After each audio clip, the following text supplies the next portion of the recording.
그 친구는 피부가 갈치 비늘 벗겨진 느낌이었어요. 털은 다 빠지고 피부는 짓무르고 피부를 떼어낸 거고 거의 완치가 됐습니다.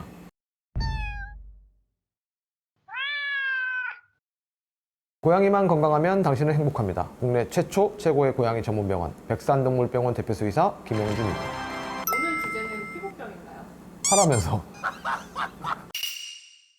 오늘 주제는 피부병이고요. 동물들 피부병 많이 걸리는데 고양이는 뭐 낄낄빨빨 잘해야 된다, 과한 게 더 안 좋다 라는 대표적인 예가 고양이에서 피부병, 비슷하게 귀병 이런 것들이 그 대표적인 예입니다. 제가 항상 뭔가 더해주는 게 안 한만 못할 수 있다 라는 말씀을 계속 드리는데, 그래서 뭐가 어떻게 그렇게 되는데, 그런 케이스를 오늘 말씀드릴게요. 피부병.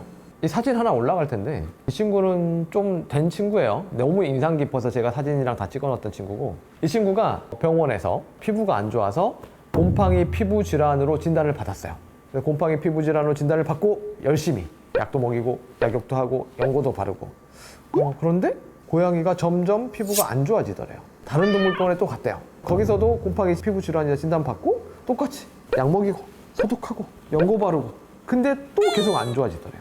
그래서 결국 저희 병원을 믿고 세 번째로 찾아오시게 됐는데, 일단 저희 병원에 온 상황에서는 그 친구는 피부가 갈치 비늘 벗겨진 느낌이었어요. 털은 다 빠지고 피부는 짓무르고, 아마 사진 보시면 아실 텐데 이 친구는 샴인데 이렇게 피부가 다 벗겨지니까 샴인지 알기 어려울 정도로 피부가 안 좋아졌었고요. 결국 이 친구는 2, 3주 만에 거의 완치가 됐습니다.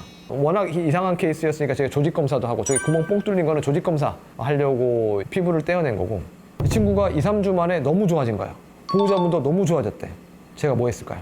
한번 다 멈춰보시죠 라고 한 거예요.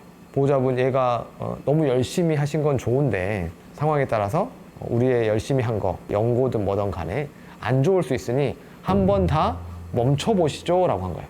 그리고 모든 걸 끊고 매우 순한 소독약만 쓴 거죠. 치료를 종료하는 순간 계속 좋아졌어요. 이게 대표적인 예 중에 하나죠. 그러니까 고양이는 연고 함부로 쓰면 안 되고요. 써야 되는 경우도 있어요. 근데 우리가 어떤 선택을 했을 때 얘가 반응이 안 좋으면 이제 그거를 뺄 생각을 해야 되는데 더 열심히 하는 경향이 있어서, 그래서 결과가 더 안 좋아지는 그런 대표적인 예로 제가 이 케이스를 보여드립니다. 결국은 뭘 안 해주면 어쩌지? 빨리 좋아져야 되는데 이거 하면 더 좋아질까? 이런 불안함이 뭔가를 더더더하게 만들어서 결과적으로 안 한만 못한 이런 상황이 될 수 있는 경우가 상당수 있을 수 있다는 것을 알고 계시면 됩니다. 특히 피부병은 그런 경향이 더 심한 것 같아요. 피부병의 원인은 너무나 다양해요. 쉽게 얘기하면 저는 이제 나누는 게 감염성이 있고 비감염성이 있고, 감염성은 어떤 나쁜 놈들 때문에 생기는 거. 쉽게 얘기하면 그냥 대표적으로 세균, 바이러스, 곰팡이, 기생충. 비감염성은 나쁜 놈들이 아니라 다른 문제 때문에 생기는 거. 너무나 잘 아시는 알러지, 아토피, 자가면역성 질환, 종양성 질환, 그리고 이유 모르겠음이 있어요. 근데 이제 보호자분들이 가장 고양이에게서 자주 접하는 피부 질환은 통상적으로 곰팡이 피부병입니다. 곰팡이 피부병에 대해서 설명을 드리자면 대표적인 기회 감염의 질환이에요. 기회 감염이 뭐냐면, 아싸, 찬스가 생겼어. 나 이제 병 걸릴 수 있어. 항상 걸리는 건 아닌데, 이런 곰팡이들이 이 고양이의 면역력이 좀 약해졌을 때 그때 치고 올라오는 그런 기회 감염, 아이의 건강 상태, 면역 상태에 따라서 걸릴 수도 있고 안 걸릴 수도 있는 그런 질환입니다. 곰팡이 피부병은 어렸을 때도 잘 걸리고 나이 먹고도 좀 잘 걸릴 수 있는 대표적인 고양이 피부 질환인데, 곰팡이 피부 질환의 대표적인 치료 방법은 크게 세 가지입니다. 먹는 거, 소독약, 약욕. 그리고 상황에 따라 다르기는 한데 곰팡이 피부병에서 연고는 매우 조심스럽게 선택을 해야 되고요. 통상적으로 곰팡이 피부 질환에서 연고 제제는 강력하게 추천이 되고 있지 않습니다. 생각보다 애들이 거부 반응도 꽤 있고요. 그래서 일반적인 방법을 먼저 선택해 보시고, 그래도 안 되면 연고를 쓰는 방식을 수의사분하고 상의를 해보시고, 보호자분이 절대로 수의사 상의 없이 외용제, 연고 쉽게 구한다고 해서 막 이런 거 쓰시면 절대 안 됩니다. 아까 그렇게 되는 거예요. 쓰면 안 돼요. 부가적으로 설명을 드리자면, 약욕은 샴푸하고 마사지를 잘해주고 충분한 시간 이후에 헹궈줘야 돼요. 거품 냈다가 확 헹궈버리면 약욕의 효과가 매우 떨어지고요. 통상적으로 추천 10분, 적어도 5분 정도는 헹구지 말고 거품을 내거나 마사지를 해주시는 게 좋습니다. 소독약은 곰팡이 피부 질환에 많이 쓰는데요. 사실 곰팡이균, 그러니까 곰팡이 포자는 웬만한 소독약이 죽지 않습니다. 소독약을 쓰는 이유는 더 이상 퍼지는 거 예방적으로 생각하시면 되고, 소독약은 또 고양이들이 많이 핥고 그러니까 수의사분들이 추천하는 곰팡이 피부 질환에 적당한, 먹어도 상관없는 그런 소독약을 쓰시면 됩니다. 먹는 약 같은 경우에는 이론적으로 그리고 실제적으로 간혹 간에 무리를 일으키는 경우는 있는데, 그렇기 때문에 이제 수의사분과 상담을 잘 하셔야 되고, 그리고 요즘에 쓰는 먹는 곰팡이 약 항진균제는 과거보다는 훨씬 더 간에 무리가 적습니다. 그래서 과거보다는 간에 무리가 가는 케이스는 저희도 현저하게 적게 보는 것 같아요. 그래서 큰 걱정은 안 하시면 되지 않을까 싶습니다.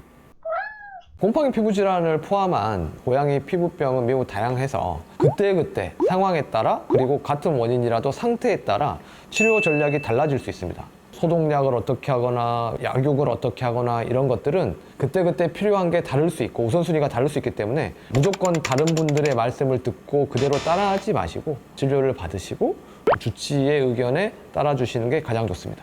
곰팡이성 피부병을 예방하는 백신이 있다고 들었는데 사실인가요? 있습니다. 저희가 곰팡이 백신을 안 하는 이유는 백신이라는 개념 자체가 미리 주사를 맞아서 다음번에 이 병에 안 걸리도록 곰팡이 병원체를 주사로 넣어서 몸이 거기에 대한 항체를 만들어라 라는 이론으로 만들어진 건데, 정확하게 논문에는 두 가지 의견이 있습니다.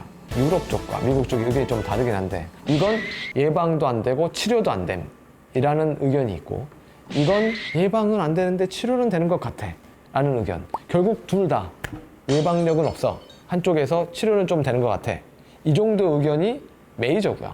근데 제 주변에서 써보신 분 얘기를 들어보면 곰팡이 피부병 치료할 때 이걸 쓰니까 좀 효과가 있어 보여요 라고 하시는 분도 있어요. 하지만 저희는 일반적으로 단순한 곰팡이 피부 질환은 이거 없이도 잘 치료가 되는 것 같고, 그리고 무엇보다 이거 비싸기도 하고, 그리고 주사가 겁나 아파요. 항상 말씀드리지만 고양이한테 주사로 들어가는 거를 최소화하자는 입장이라서 저희는 안 하고 있습니다. 안 합니다. 아무튼 이 곰팡이 백신은 예방적 효과는 입증되지 않았다, 치료적 효과만 부분적으로 의미가 있어 보인다고 하는 데가 있다 정도로 생각하시고, 이거를 예방적 목적으로 필수적으로 접종은 굳이 하시는 것을 추천드리지 않습니다. 아무것도 하지 않고 이제 그냥 지켜보자는 거, 그것도 의료적 선택 중에 하나입니다. 주치의 선생님들, 수의사 선생님들이 좀 더 지켜보시죠 라는 그런 말씀을 하시는 게 자신이 없어서가 아니라 오히려 더 자신이 있기 때문에, 자신이 있어야 할 수 있는 말입니다. 그래서 병원에서 보호자분이 생각하시기에는 그래 병원 갔으면 주사도 한 2대 맞고 약 먹고 뭐 해야 됐고 이것도 연고도 바르고 해야 될 것 같은데, 당장의 증상 개선에 집중하는 것보다 약간 시간적 여유를 가지고 좀 더 정확한 진단 그리고 장기적인 치료를 추구하는 원장님일 수 있습니다. 너무 걱정하실 필요는 없어요. 다만 잘 보셔야 됩니다. 아이의 변화를, 아이의 상태를. 모든 고양이가 건강해야 우리 모두가 행복하니까요.